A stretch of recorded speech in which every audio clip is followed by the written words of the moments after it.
Chegou a hora do produtor rural fazer o seu planejamento para a safra 2025-2026.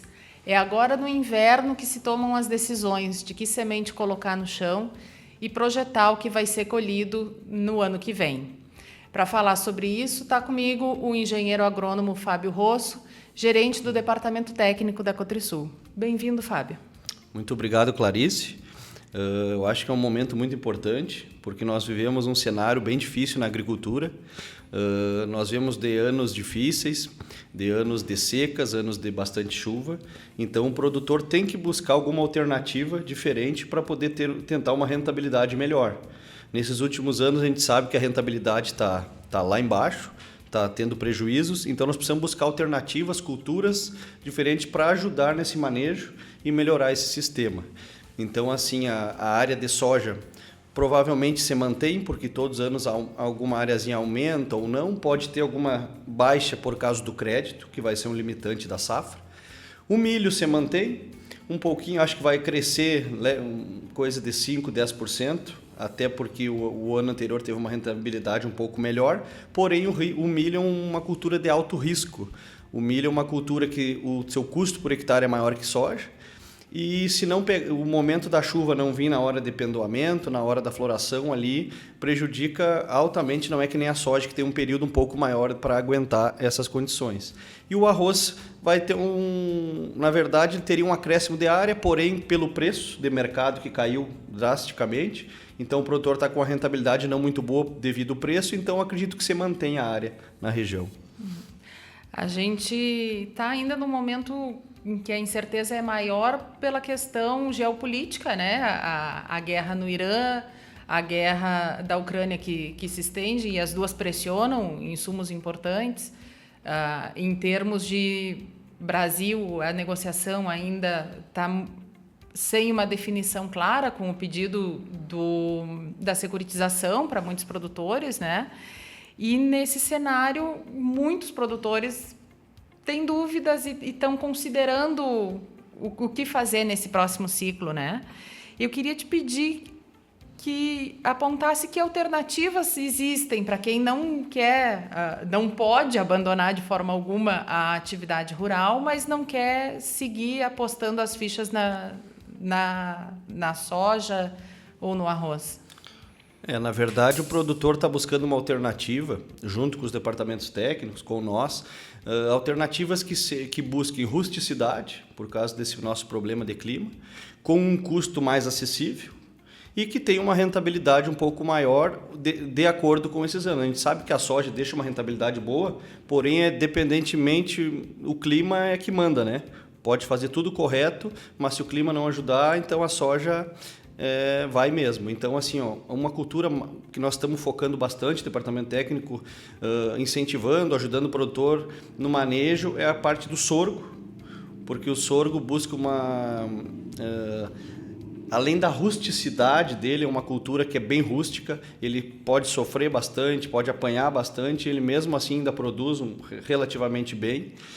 É uma cultura com um custo um pouco menor por hectare. Uma cultura que é importantíssima pensando em rotação. Nossa região tem um problema sério com rotação de culturas. Por quê? Porque as nossas áreas, 70%, 80% é arrendamento. Então, se o produtor não buscar uma alternativa que a gente pode rotacionar, não sendo sorgo ou pastagem de verão, não tem outra alternativa pensando em custo. O produtor tem que entregar esses 70%, 80% para o dono da área. Então, o teu retorno é apenas verão. Então, tem que ter alguma alternativa que seja rústica e que tenha essa ampla adaptabilidade para colocar nesse manejo. Fábio, nesse podcast a gente fala diretamente para os associados da Cotrisul, mas o canal da Cotrisul no YouTube é um canal aberto, né? E eventualmente alguém que esteja nos assistindo pode não conhecer o sorgo. Eu queria que tu apresentasse um pouco que planta é essa e por que ela é uma alternativa, no que ela difere da soja, do milho, do arroz. Na verdade, o sorgo é uma gramínea de verão. Uma das principais vantagens que eu disse é essa adaptabilidade de plantio. O sorgo pode ser plantado na primeira janela que inicia o verão, que nem milho. dependendo do ano ali, agosto, setembro, e vai até fim de plantio, que seria de fevereiro, janeiro. Ele é uma alternativa de plantio, então ele tem muita rusticidade. Ele é uma cultura que tem sorgos que podem ser destinados a pastejo, e tem o sorgo granífero, que é esse que a gente está dando um foco um pouco maior, porque assim ele tem um mercado bom junto com a ração. A Cotrisul é a cooperativa então que tem a fábrica de rações, e o sorgo é uma alternativa que pode ser colocado, mesclado ao milho, trocado ao milho e inserido nessas fórmulas. Então tem esse mercado na região. Ele é um cereal, ele é um grão? Na verdade, ele é uma gramínea granífera, grão. O que acontece? Existem cultivares de sorgo que é destinado a pastejo, forragem, mas nesse caso nós estamos dando esse foco ao grão, porque a gente vai usar, já tem esse mercado certo. Existem produtores que colocam sorgo de pastejo, ou bota milheto, bota sudão, que é outra alternativa no verão. Porém, pensando em grão, colheita, o produtor que às vezes não tem muito esse ramo da pecuária, é uma cultura importante porque é uma cultura um pouco mais barata, mais econômica, e ainda tem um teto alto de produtividade. Tu falou já na questão da rusticidade, mas isso significa, em termos de fatores de decisão, o que exatamente? De que forma uma cultura mais rústica é vantajosa para o produtor? É que, na verdade, a nossa região, a gente sabe, a gente acompanha, o pessoal, principalmente esses anos agora, todo mundo sabe, né? Nós temos esse problema climático. Nós temos vários veranicos, às vezes mais longos, mais curtos, e a cultura, que nem eu falei do milho, não tolera se pegar pendoamento, a soja tolera até por ali, depois vai sentindo, e o sorgo tem essa adaptabilidade e um período maior de resistir, essa alta temperatura, falta veranicos um pouco maiores, então isso é uma das principais vantagens dele. Além do que, a nossa região hoje, 99% não faz rotação de culturas. O que é o plantio direto? O plantio direto foi criado para ser plantio direto na palha. Nossa região não tem como ser plantio direto na palha devido a essa questão que eu falei de arrendamento, de rotação, no inverno não é do produtor. Então, o que acontece? Essa parte de rotação de culturas, o sorgo vem muito forte, porque geralmente a nossa região é monocultura, é só soja, folha larga. Então, o sorgo, como sendo folha estreita, bom de sistema radicular, ele corta ciclos de doença, ciclo de praga, então ele ajuda no manejo, além de melhorar a estrutura física química do solo com uma raiz boa, uma raiz que agride mais que a soja, então é uma alternativa bem boa para a nossa região. E em termos de custo para fazer essa lavoura e da rentabilidade, como é que ele pode ser comparado com soja? No nosso planejamento de sorgo, ali o pessoal da Nucid nos deu um potencial dessas cultivares de 100 sacas por hectare, 90 sacas. A gente já faz um planejamento, se der tudo certo, 70, 80 sacas, que é uma realidade na região, e com um custo de 35, dependendo do manejo, quer investir um pouco mais de ureia, até 40 sacos. Mas é o barter que a gente está fazendo ali, que na verdade o barter, para quem não sabe, é a moeda do produtor, é o grão. Então o produtor pega os insumos, o custo da lavoura e troca por um volume de grão. Então, na verdade, essa é a moeda do produtor. Em vez de reais, troca por grão. Isso é o barter. Então, assim, ele é um custo de... Nós fizemos barter de 36 até 40 sacas de sorgo. Depende do investimento do produtor. Tu mencionou rapidamente que esse sorgo grão, ele vai para a ração animal. E que características ele tem? O que ele agrega? Por que é interessante para a fábrica de ração absorver esse sorgo? Na verdade, ele é uma... Hoje, o grão mais usado na fábrica de rações é milho. Energia ali. Então, o que acontece? O sorgo se assemelha com o milho. Pouco menos, mas ele vai inserido, ele tem uma porcentagem de ser colocado. Outra questão, milho na região. Nós temos muito problemas com pragas, com pombas, com javalis, existe sorgo com tanino. O que é tanino? Tanino é uma coisa que ele vem nele que não se torna tão palatável aos animais. Então, ele diminui essa perca por pragas. Então, tem regiões de Caçapava, hoje, que se tu plantar algumas culturas, as pragas não deixam colher. Então, essa alternativa também ajuda nessa parte. E pensando num sistema, fazer uma lavoura de sorgo, ela acaba beneficiando, nesse sentido, a cultura seguinte. Com certeza, com certeza. Porque, que nem eu falei, nessa quebra de ciclo de pragas, de doenças, que com a monocultura da soja não para, ela está sempre ali. Então, a raiz é igual, a vida daquele animal, naquele habitat é aquela ali. Tu trocando esse ciclo, elas, às vezes, as pragas e doenças não conseguem se proliferar com a raiz do sorgo, e sim com a soja. Então, tu quebra este ciclo e facilita para a próxima cultura que virá. A gente já tem um cenário claro para o que vai ser esse período de primavera e verão em termos de clima? Na verdade, assim, ó, o clima tá, o início da cultura de inverno, agora o trigo estava um pouco difícil, um pouquinho de excesso de chuva, mas a previsão para frente é boa. Tá tendo agora parou a chuva, diminuiu, então eu acredito que vai ser um cenário bom para as culturas de inverno. Acredito que o estabelecimento da soja vai ser bom também, marca as chuvas boas ali para outubro, novembro, dezembro.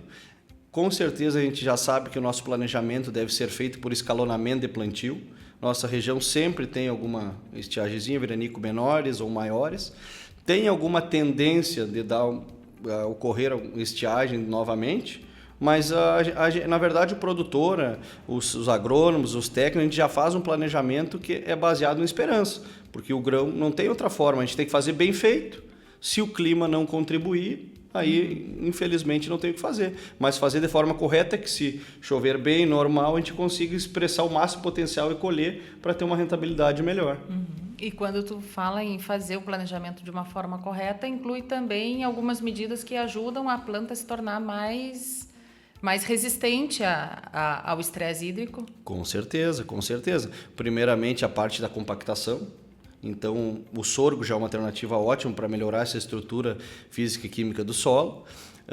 A questão de inoculação, a questão da parte de radicular. A raiz dele é diferente da raiz da soja? É diferente, a raiz de gramínea. É uma raiz que abrange mais solo, ela vai mais profundo, uma raiz espetacular pensando em rotação e ciclagem de nutrientes. Ela consegue buscar nutrientes de baixo e disponibilizar para a próxima cultura também, que no caso seria a soja na região, né? Então é uma alternativa ótima. E o sorgo ele vai bem na coxilha, na várzea? Qual é o tipo de solo que se adequa melhor? Na verdade, que nem eu comentei, o sorgo é uma cultura muito rústica, mas depende muito de cultivares. Que nem soja, tem cultivares que vão melhor na várzea, tem cultivares que vão melhor na coxilha. Então, assim, o sorgo normalmente é cultura de coxilha. Tem anos que na várzea ele vai bem, claro que não vai excesso de chuva, ele vai normal, mas tem que buscar uma cultivar que seja mais rústica, mais adaptada para cada área, para cada manejo de produtor, áreas mais corrigidas, áreas menos corrigidas. Então tem que falar com o departamento técnico da cooperativa, um técnico, para nós buscar uma alternativa e, conhecendo a área do produtor, buscar uma cultivar que seja melhor para aquela realidade, né? E esse processo de planejamento, enfim, ele é muito demorado, enfim, como é que ele acontece? Na verdade, ele é muito rápido. Se nós pensar numa cultura aí que são 125, 120 dias, o planejamento é um dia. Sentando com um técnico, conhecer a área, para conhecer a realidade, entender por que usar ela, qual é a área que tu vai colocar, e nós escolher uma cultivar, que nem eu falei, tem cultivar com tanino, tem sem tanino, tem cultivar mais rápida, tem produtores que buscam uma alternativa de 2 safras. Tu pode plantar um sorgo rápido agora em agosto, colher ele ali em janeiro, fim de janeiro, fevereiro, plantar uma soja, fazem safrinha. Ou cultivares que são... Normalmente cultivares de ciclo médio e longo são mais rústicas. Cultivares mais rápidas é que nem soja, ela tem menos tempo de recuperação se sentir algum estresse por falta de chuva ou frio. Então, conversando no departamento técnico ali numa manhã, não sei nem se chega numa manhã, a gente já tem uma recomendação correta para usar na área de cada produtor. E é uma planta que suporta, por exemplo, uma oscilação de temperatura grande? Não digo grande, ela é muito parecida com o milho também. Se tu plantar e tiver muito frio, às vezes demora um pouco a germinar, não germina aparelho, mas é uma cultura que tolera bastante desaforo. Então, é uma cultura que eu acredito que dá para apostar mais do que ela já é usada na região. Ela era muito pouco. Agora, esse ano, eu já vi que vai ter um aumento aí pelo menos de 20% a 30%. Então é o produtor buscando alternativa junto com nós para poder passar esses tempos difíceis, esses problemas de clima, de geral, de preço. E em termos de equipamentos, maquinários, enfim, muda alguma coisa? Não, na verdade não muda nada. O sorgo, o pessoal já tem pesquisas no CID, da NuCid, que já buscam tu usar o sorgo com a mesma forma da soja, não vai mudar nada. A única coisa é o disquinho, por causa do tamanho de grão, tem que ser o disquinho menor para não cair duplo, triplo ou dar problema. O resto é a mesma plantadeira da soja, mesmo espaçamento, não muda nada. Então, é uma alternativa mais fácil para quem está acostumado com a soja. É uma alternativa mais fácil pensando em manejo. É uma alternativa é uma cultura rústica, uma cultura faz o manejo básico dela, depois vai embora. E em termos de ervas daninhas e pragas, enfim, tem alguma coisa que exijam um cuidado especial ou mais entradas na lavoura? Na verdade, o que acontece? Como ele é uma gramínea, a soja nós temos um manejo fácil de gramínea porque ela é folha larga. Então, tu aplica um graminicida que pega a folha estreita, tu controla. Claro, tem alguns já resistentes, mas é mais fácil. O sorgo é uma gramínea, então não tem muito produto que tu possa usar em cima dele que vai matar a folha estreita. Então, áreas com muito problema de capim tem que ter um foco, uma dessecação melhor. Tem um sorgo que tu trate com uma semente, que ele tem um protetor, tu pode usar um pré-emergente para folha estreita, então tu usa essa semente, tu aplica um produto que ela não deixa nascer a folha estreita, germinar. E isso já é um diferencial também. Por isso que tem que ver cada área. Se tem problema de gramínea, já tem que saber que tem que pegar uma semente tratada de acordo com a área que ele vai usar.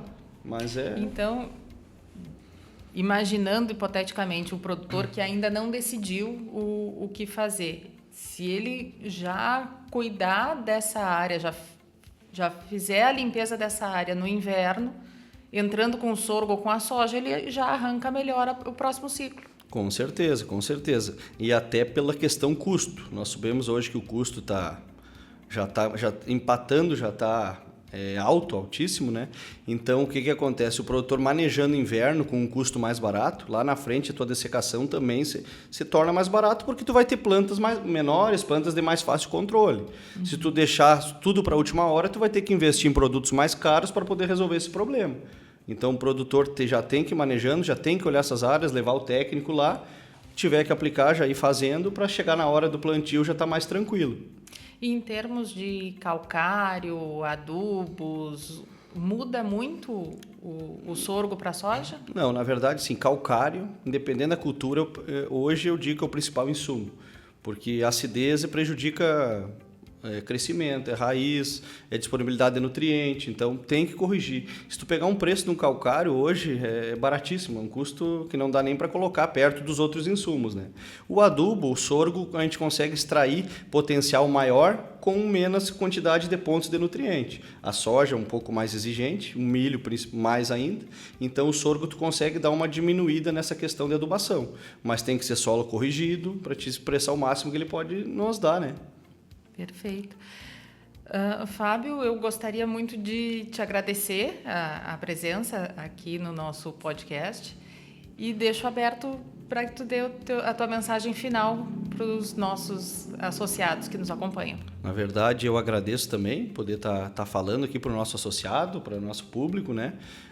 Nós estamos aqui buscando alguma alternativa que o produtor possa passar esses anos difíceis, a gente está junto com o produtor, está vendo as dificuldades, buscar alternativas que se tornem com maior rentabilidade, na verdade. Custo um pouco menor, com rusticidade e de acordo com a área que o produtor está manejando, está colocando, está plantando, nós precisamos de outra alternativa para não apostar em uma só. Nesses anos difíceis, aí a gente sabe que usando uma alternativa, a gente está sempre cuidando do clima e vendo se chove, não chove, como é que está o preço. Nós precisamos ter outras alternativas para nós rotacionar e nós ter um resultado melhor e, se Deus quiser, com chuvas normais, né? Obrigada, Fábio. E agradeço também a você que nos acompanhou até aqui. Se ainda não segue o canal da Cotrisul no YouTube, peço que o faça e ative as notificações. Até a próxima.